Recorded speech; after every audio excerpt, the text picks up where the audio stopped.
अस्सलाम वालेकुम व्यूवर्स, कैसे हैं आप सब। आई होप आप सब ठीक ठाक होंगे, मज़े में होंगे, फिटफाट होंगे। आज की वीडियो करते हैं जी स्टार्ट। आज मैं बना रही हूँ आलू के नरगिसी कोफ्ते। हाँ जी, आलू के, ठीक है जी।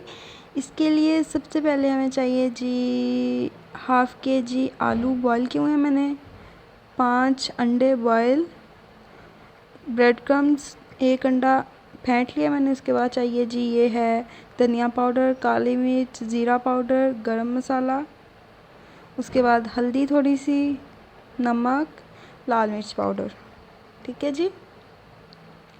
चलें जी स्टार्ट करते हैं इनको बनाना। बिस्मिल्लाहिर्रहमानिर्रहीम। सबसे पहले जी आलूओं को मैंने कर लिया है जी मैश अच्छी तरह से, ताकि इसकी सारी वो गुठलियाँ वगैरह वो ख़त्म कर दी हैं। और इसके अंदर मैंने डाल दिए ये सारे स्पाइसेस। हरी मिर्चें हैं मेरे पास चॉप की हुई 2, और इनको अब अच्छी तरह से कर लेंगे मिक्स। हाथ से कर लें, चम्मच से कर लें, जैसे मर्ज़ी कर लें, मिक्स करना है बस। तो अच्छी तरह से मिक्स कर लूँ, फिर मैं वापस आती हूँ, ठीक है जी। हाँ जी जनाब, इनको कर लिया है जी मिक्स अच्छी तरह से, और इसको मैंने निकाल लिया प्लेट में। अब हम बनाएंगे जी कोफ्ते, और यहाँ पे मैंने लिया है थोड़ा सा पानी। अगर मुझे ज़रूरत पड़ी तो मैं यूज़ करूँगी, अदरवाइज़ नहीं, क्योंकि हाथ पे चिपके ना, ठीक है जी। हाँ जी जनाब, तो यहाँ पे मैंने मिक्सचर की एक छोटी सी पतली सी लेयर बना ली है हाथ पे, और इसके ऊपर रखेंगे बॉइल्ड एग एक, और इसको भी कवर कर लेंगे इस मिक्सचर के साथ, आलू वाले मिक्सचर के साथ। यहाँ पे मैंने बहुत पतला पतला सा लगाया था मिक्सचर।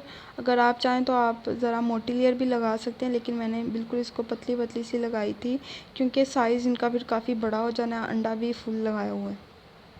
अगर आपको ज़रा मोटी लगानी है तो आप इसमें से अंडा जो है वो हाफ़ कर लें और फिर लगा लें। और ये काफ़ी बड़ा साइज़ हो गया था इनका। और यहाँ पे जी सारे मैंने कोफ्ते बना लिए हैं। अब इनको मैं अंडे में डिप करूँगी एक हाथ से अच्छी तरह, और दूसरे हाथ से इसको ब्रेड क्रम्स में कोट कर लेंगे इस तरह से।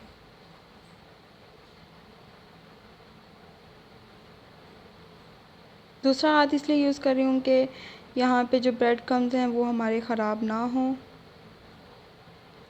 अंडे वाला हाथ अंडे में रहे और ब्रेड क्रम्स वाला हाथ ब्रेड क्रम्स में रहे। यहाँ पे इनको अच्छी तरह से ये मैंने लगा लिया है, लगा लेना है सॉरी।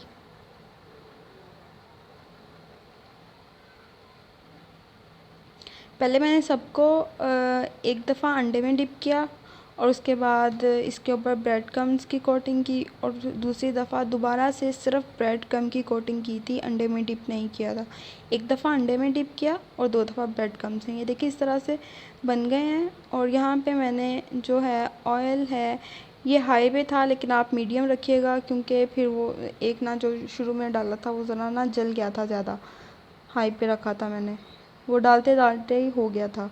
तो यहाँ पे मीडियम फ्लेम करके और फिर आपने इसमें ये डालने हैं। हल्का सा इनका गोल्डन ब्राउन सा कलर आ जाएगा तो फिर इनको हम निकाल लेंगे। थोड़ा सा यहाँ इसके ऊपर ऑयल डालूँगी, ताकि जो है ब्रेड क्रम्स वो अच्छी तरह से चिपक जाएं। दोबारा से जब इनको हम साइड चेंज करें तो वो ना उतरें। हल्का हल्का यहाँ से इस तरह से ऑयल ऊपर डाल देंगे, और जब ये हो गए तो बस फिर अब ये पक जाए एक साइड से, और दूसरी साइड से तकरीबन ये टोटल मैंने 3 से 4 मिनट के लिए फ्राई किए थे। यहाँ पे ये बड़ा अच्छा सा इनका गोल्डन कलर आ गया है, एक ज़रा ज़्यादा हो गया था, चलें कोई बात नहीं थी। और इनको अब हम इस तरह से छुरी से काट लेंगे। ये जो मसाला थोड़ा सा साइड से उतरा है ना, ये इस वजह से उतरा है कि मैंने फ़ौरन से इनको कट नहीं किया था। तकरीबन इनको 15 से 20 मिनट के लिए मैंने ओवन में रख दिया था, मैं दूसरा काम करने लग गई थी। तो आप फ़ौरन से इनको कट कर लीजिएगा, तो इस तरह से ये मसाला ना उतरेगा नहीं, क्योंकि वो फिर भाप की वजह से ना थोड़ा वो मसाला उतर गया था अंडे के ऊपर से, तो ये इस तरह से कट नहीं सही तरह से हो रहा था। आप फ़ौरन से कट कर लीजिएगा। आई होप आपको आज की मेरी वीडियो अच्छी लगी होगी। अगर अच्छी लगी है तो please like share and comment करें और मिलेंगे अगली वीडियो में। तब तक के लिए अल्लाह हाफ़िज़ जी।